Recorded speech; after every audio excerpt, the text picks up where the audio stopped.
All right, so with the addition of the new update being TennoCreate Encore, we had the ability to put arcanes and other mods that we originally couldn't on exalted weapons or pseudo exalted. So today I'm going to cover one of my favorite go-tos now, that being Khora Prime with her new exalted variant of Whipclaw. So when it comes to the build you want to run with Khora, it varies depending on who you ask or how you play. For me, I personally like keeping my Stringle Dome. Some people take it away to put Nourish or Roar here. I put Nourish over Venari, but you can still mod Venari Prime and her claws. So the build I use for Khora is quite simple. I have a Purple Shard and a Talforge Crimson in Strength, and then I run Steel Charge, Prime Sure-Footed, Prime Continuity, Flow, Umbral Intensify. You can take this out if you get rid of your Stringle Dome and increase even more of your strength, which is quite necessary if you want to get the optimal version of her.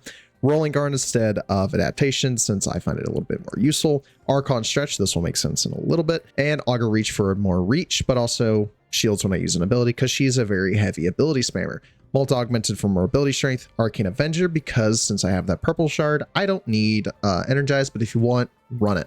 So when it comes to how we mod her Whipclaw, it's also once again dependent on the person. For example, I have one that's for gas. I don't have one here because I haven't modded it yet, but we have a pretty standard build for me. We have Conditional Overload because it's necessary on almost all weapons nowadays. Prime Reach for even more range, because without it, you're at 8 instead of 11. Blood Rush for more crit chance when it stacks with a combo multiplier. Galvanized Elementalist, Steel, and Reflex. This is very useful on her. Weeping Wounds for the same reason as Blood Rush, and Voltaic Strike for melee influence.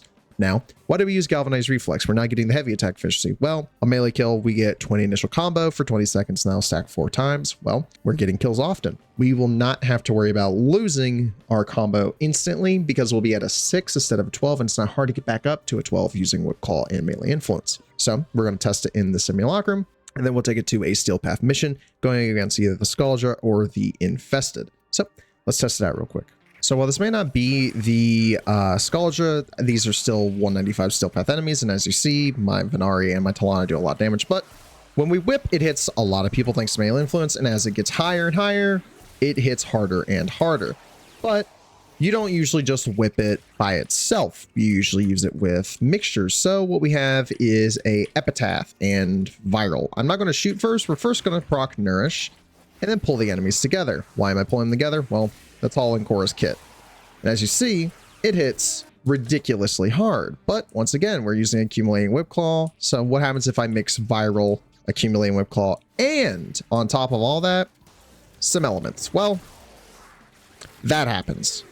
The entire field will explode. So let's go test this in a Steel Path mission against the Skuldra. Another thing to remember, Accumulating Whipclaw does not decrease as fast as it used to, thanks to the whole Galvanized Reflex thing. Or just how they changed it. But as you see, now it's decreasing. So I'll see y'all in the Steel Path mission. All right, so if you guys are enjoying these videos and do want to see more, make sure you guys hit that like button, subscribe, and turn on that bell for post notifications so you always get notified whenever I post another video. I enjoy making these, and I really love seeing the comments y'all post, asking questions, stuff like that. I love making them. I love seeing like what y'all do with the builds, how y'all change them, what y'all do with your own version of the builds I use, stuff like that. It's nice to see that I'm able to make a community of people, because it's nice. But as you see, I actually got a nice scene, but let's go see how that build for Khora works out in a Steel Path mission, shall we? And here we are on the mission. Like I said, I was gonna do some Skuldra instead. And, well, I'm gonna be honest, I've done this build a few times against the Skuldra already, so I know how it's going to perform. And the only thing with the way Khora works now is people think she needs a primer.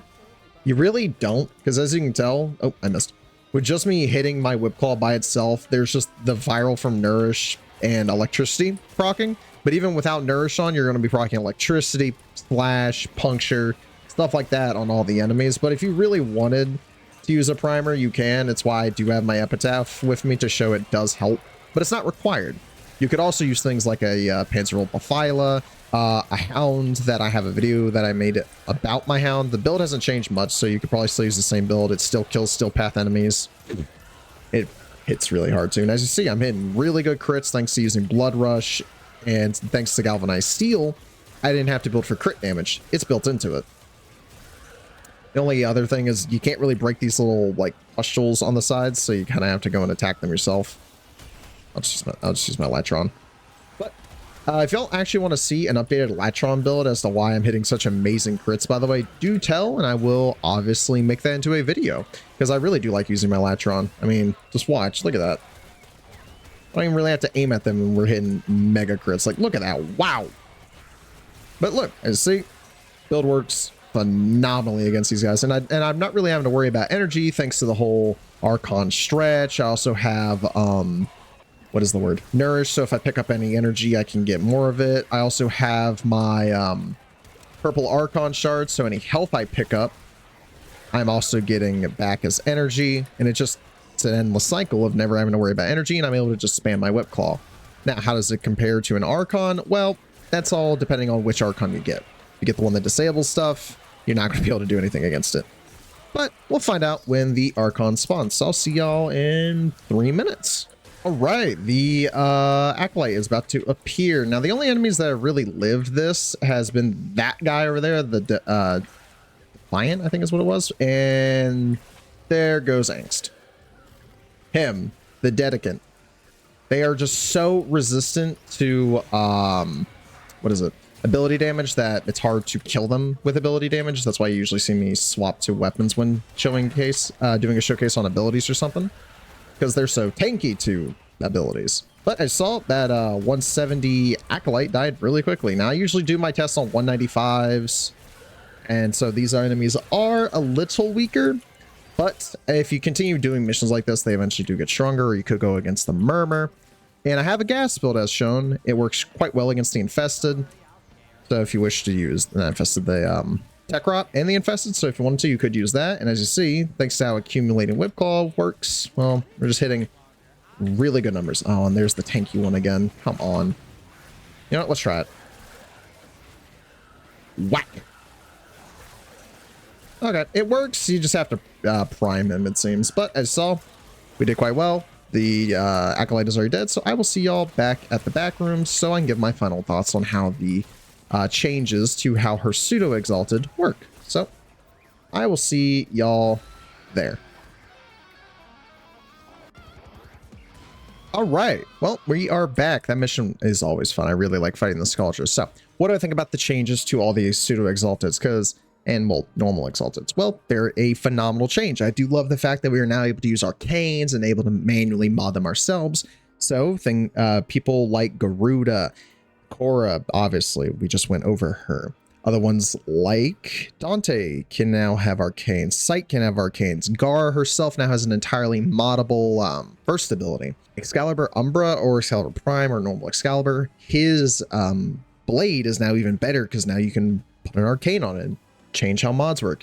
Jade's is even better. I was thinking of one of them. I forgot it. Titania is even better. Temple, Valkyr, Wukong, and Atlas. They're all really good. Sevagoth as well. Haven't tried him as much as I have Baruch and Khora. They're all really good. The change is phenomenal. The change was needed. I'm going to be honest, because of how we use stat sticks. Stat sticks really, in my opinion, were not fun to build with or play with because you just had to use them and then you just spam abilities. But now, be able to manually mod these, put arcanes on them. Now all they got to do is let us have Rivens. That's even going to make it even more fun. Because I would have loved to get a Riven for Garuda Prime's claws. I love using her claws.